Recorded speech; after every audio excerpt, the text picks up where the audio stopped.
How's it going, y'all? Today I'm going to be scuba diving an exposure that dates back 60 million years. Now, above this exposure, there's actually a Pleistocene layer, so we have a chance of finding some really cool Ice Age fossils here. Let's get underwater and stop yapping. The water on this dive ended up being much colder than I thought, and it was kind of spooky because the first thing I found was this shoe as soon as I got down to the bottom. I even came across some of these really old bottles that date to the early 1900s, but that's not really what I was interested in. After exploring for a while, I finally came across a nice patch of Cretaceous gravel, and I managed to discover some of these beautiful squalocorax or crow shark teeth, which date back to the Cretaceous period. I just love the color on these.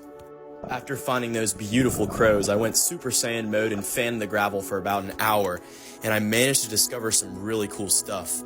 These may look like your ordinary whale bones, but they're actually pieces of elephant tusk. These tusk pieces most likely belong to the Columbian mammoth, mastodon, or gomphothere.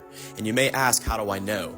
It's because of the Schrager marks. This cross-hatching pattern on bone is indicative of elephant ivory, and you can see it here despite the fossilization. Here's the front tip of a tusk that I found on this dive, and if you split it open, you can see the same marks on the inside. I even managed to discover this horse tooth, which dates to the Pleistocene period. Really cool, and my first one from this spot. Alright, y'all, we just finished up our dive, and holy moly, some cold water.